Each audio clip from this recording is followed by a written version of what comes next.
everyone, Ellen here, and today I'm coming at you with a video all about Instagram and how to grow your gram in 2020.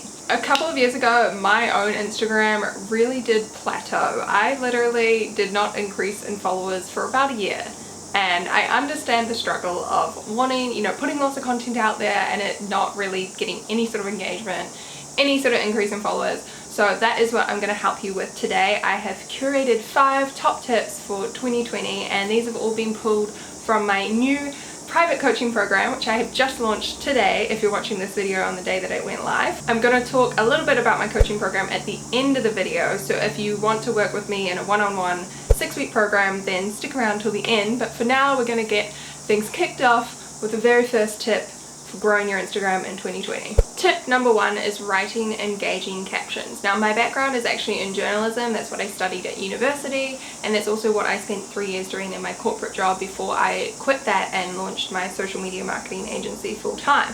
So I love telling stories, and Instagram has always been pitched as more of a visual platform, that it's all about the images, and I totally agree with that. We all go on Instagram for beautiful images, but if you really want to start turning those followers into customers, into clients, then you need to start focusing on those captions and transforming them from just like boring emojis or a lame little quote that you copied off the internet. You need to start writing. Microblogging is a trend that really took off on Instagram last year in 2019, and I think it's only going to continue to grow in 2020. It is all about providing value, really connecting to your followers and telling stories. And I started doing this with my own Instagram when I left my job. I started talking about, starting my business and kind of like the emotional side of doing it and the struggles I faced, the downsides, the upsides, really trying to share my story and connect, and I got a massive increase in comments from that and followers at the end of the day. The trick to writing these captions would definitely be you need to bulk write your content. So what I do is I kind of prep a couple of posts at a time, or if I'm in the mood during the day where I'm feeling inspired, I just jump on my laptop and quickly write out a caption. Then I'll come back to it later to post when suits my schedule. It's all about capturing those moments where you feel inspired to write and passionate about sharing your story. Because if you go to post Instagram, like you're like, oh, it's the evening, time to post my Instagram, and you sit there staring at the photo like, what do I write? You really have to start planning these captions out and really putting thought and value into them. Tip number 2 is to optimize and use your Instagram stories. I think Instagram stories is such an underrated part of the Instagram platform. I think they are so effective in growing your account. It's really a place where you can create more of a personal connection with your followers, and at the end of the day, people are attracted to other people. They kind of want to have some kind of connection with you. They want to learn a bit more about you and your life, and we're all a little bit nosy. We want to know what you're eating for breakfast or what you're doing with your day. And Instagram stories is the perfect place to share that more casual content, take people along throughout your sort of daily routine, your morning routine, share a little insight into your activities, what you do in your day. I definitely always recommend to my clients to try jump on and do like a face-to-face video kind of conversation on your stories as well, which I know can be really scary and intimidating for some people because you're not comfortable being on camera, especially video. It's like, whoa, that's an intense step. But trust me, if you just keep trying, if you just keep practicing, you're going to become more comfortable on camera, and then your followers are going to see that. New people that find your account are going to see that, and they're going to fall in love with you, and they're going to become dedicated, not just followers but fans, but clients, but paying customers, which is what we want at the end of the day. Sorry, my Instagram, my camera's gone like super dark. Oh, wrong way. Here we go. I've just brightened it up a bit. This is the issue of filming with natural light. This just happens. It's probably going to go super bright in a second when the sun comes out from behind a cloud. The other thing about Instagram stories that a lot of people don't realize is that when you are creating more engagement on your Instagram stories, when people are sort of DMing you, responding to your polls, responding to your little question and answer box, this will be rewarded in the algorithm when it comes to posting photos on your feed. So what Instagram does is it recognizes all of the engagement you are getting on your stories, and you're likely to get more engagement on your stories than your feed posts because people don't have to post a public comment. They can just quickly react, they can send you a private DM, and you will find that you get more messages, more engagement, and sometimes more views on your stories. So the thing is, when you start getting that engagement on there, Instagram recognizes it, and what they'll do when you post something on your feed is they'll put it higher in the algorithm because they're like, oh, their followers really like her stories or his stories. let's post this like at the top of their feed. Let's, you know, it's getting so much engagement on stories, let's bump up their posts. And it does actually work, guys. If you can, try posting on Instagram stories 5 days a week, or you can try do every second day. I myself probably need to post more, I will say that, but I used to post no Instagram stories like at all, and since posting more I've really noticed more engagement and more sort of my followers increasing on Instagram. I've got past that little stagnant pause. Tip number 3 is hashtags. Now this is another thing that I think is so underrated on Instagram. We kind of went through this phase where hashtags were like not cool, like they were kind of like, oh, who wants to use hashtags? Like, that's a bit lame, they look so tacky, they look so gross, they look so desperate, like we don't need hashtags. And that is totally wrong, because you can actually get a lot of search traffic, a lot of new people finding your account through Instagram.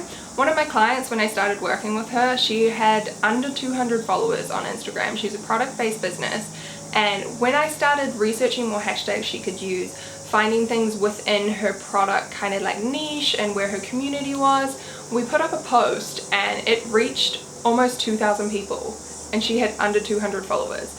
And that was because it all came through hashtags, and I think they can be really powerful. What you have to do is actually put some time and effort into researching what your customers or your ideal followers are using in their hashtags. So for example, if you sell kitchen appliances, that is so random, but let's just put it out there. If you sell kitchen appliances, you don't necessarily want to be like hashtag toaster.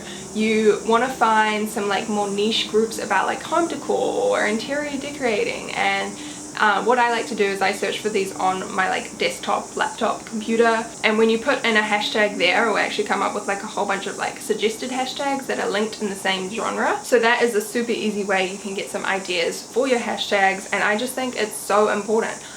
You can use a maximum of 30 hashtags per post. I use between 15 and 25, because if you post up to 30, sometimes Instagram might register you as a spam account, because spam accounts use all 30 hashtags. So just to keep yourself safe, aim for like 25. Tip number 4, people might be a bit confused about, because I'm going to tell you to get off Instagram. And you might be like, Ellen, how am I going to grow my Instagram when I'm not on Instagram? But hear me out. Although you can get search traffic through hashtags, Instagram doesn't really have a great search engine. So for example, YouTube, where you're watching this video, has an incredible search platform. You can just jump in there, search any old thing, and it'll pop up with a video. And it's very common for people to search things on YouTube versus on Instagram. Like, you don't hop on Instagram and go like, I don't know, like, how do I do a sailor's knot? I don't even know what a sailor's knot is or where that came from. Clearly I need to watch a YouTube video on it. Tara and I have experienced this ourselves. We only have around 20,000 subscribers, but we have a video on our YouTube channel with 1.5 million views, and that has all come from search traffic. And the thing about using YouTube or even a blog or a podcast is people will come onto those platforms and become really attached or invested in you. They'll be like, hey, this girl, I really like her, I connect to her story, she's talked on her YouTube channel about quitting her 9-to-5 job and moving and starting her own business. And it can be a podcast as well. And because they're longer form content and they tend to be more showing your personality, like a podcast you can actually hear someone's voice, and a blog is very like long form with like multiple photos, lots of text, people develop more of a connection to you, and that's when they jump across from your YouTube channel and they jump onto Instagram, and that's when they follow you, and that's when they become a really engaged and ideal, like the dream Instagram follower who actually genuinely loves taking in all of your content.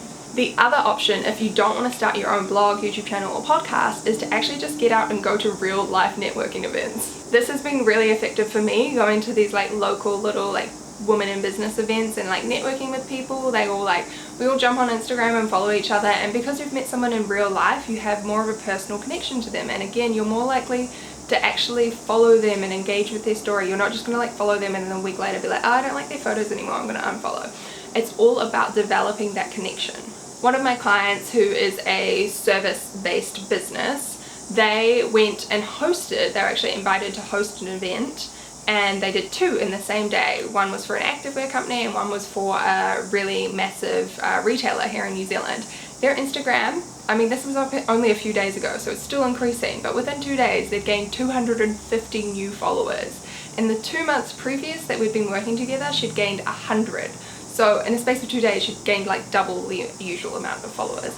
And that is because she was presenting at this event. She was showing her skills, and lots of people were taking photos and then posting those on their Instagram and tagging her in. So their followers were like, oh, who is this person, jumping across. So that is why I think like in-person events can be super, super valuable. And yeah, it's a top tip from me. It's definitely something that I'm trying to do more of in 2020. My very last tip for this video is to engage with other people on Instagram. This is something that will really help you grow, and I think a lot of people are put off by it because it does actually take work. You need to be going on other people's accounts within your kind of like genre or your area. Something I like to do is like, I will go find someone who does social media marketing, and I'll look at the people who are following them or who are commenting on their posts, and I'll go comment on their posts. So I'm finding people that I know who are interested in the type of content that I'm putting out. And when you're commenting on their accounts, you need to not just comment some like heart emojis or be like cute top. You need to actually read the caption. You need to ask them a question. You need to add your own value in your caption. You actually need to write like a full sentence, which is why a lot of people don't do this, because they think it takes too much time. But what I like to do is I will just jump on Netflix, sit on the couch, watch Gilmore Girls, which is my favorite show, and I watch it on repeat. It's kind of embarrassing how many times I've watched Gilmore Girls. Anyway, sidetrack. Watching Gilmore Girls on my phone, and I'm just scrolling through. And make it fun. Don't make it feel like a chore or a job, like, oh, I have to do my engagement today. Just look at it as an opportunity to find some really cool content creators, to find some other people like you who are putting out really cool content. You don't necessarily have to follow them, because I don't know, sometimes I'm like, oh, I just want to leave them a comment, maybe I'll follow them if they reply, that kind of thing. But I think this is the absolute best way for organic growth on Instagram. Of course, there's the option of running Instagram ads, which I haven't touched on in this video because I'm talking about organic strategies. But I think engagement is, you know, really valuable. You've got to put in the work, but it will pay off. So those are my 5 tips on how to grow on Instagram in 2020, and these are all things that I'm going to be talking about and I'm going to be teaching in my private coaching program called Get the Gram. Get the Gram is a 6-week one-to-one coaching program. It's completely personalized. On my website I have a little bit of an outline of the things that we'll cover, but each program will be like personalized to you and your business. It is targeted at service-based businesses or people that use their personal brand to sell on Instagram. But the program is all about, you know, I used to be in a 9-to-5 corporate job. Like, I totally like understand the struggle of wanting to build your business and really struggling with Instagram and struggling to convert and make sales, because at the end of the day, followers are great, but they're just vanity metrics. Like, followers aren't going to make you money. Like, a like on your post is cool, but it's not going to pay the bills. So my program is all about trying to convert your followers into paid clients, and I am really, really proud of it. I'm really excited to launch. I'm actually offering 50% off for the first week only, so the course is massively discounted. It is such a good deal, but I really wanted to do that just to launch. I'm not sure if I'll run it for the whole week or just until I'm like booked out. We're just going to play it by ear, but I'm going to leave a link to my website with all the details down below, so I would love it if you guys can go check it out. And yeah, thank you so much for all the support, and thanks for watching this video. Give it a thumbs up if you enjoyed it. If you found it valuable, leave me a comment with what was your favorite tip in the comments below. And yeah, thanks for putting up with this really awful lighting coming in and out of this entire video. I apologize. I should probably get some lights, but I just love the look of natural lighting. I'm sorry, I love it. Thanks so much for watching this video, and I will see you in the next one. Bye!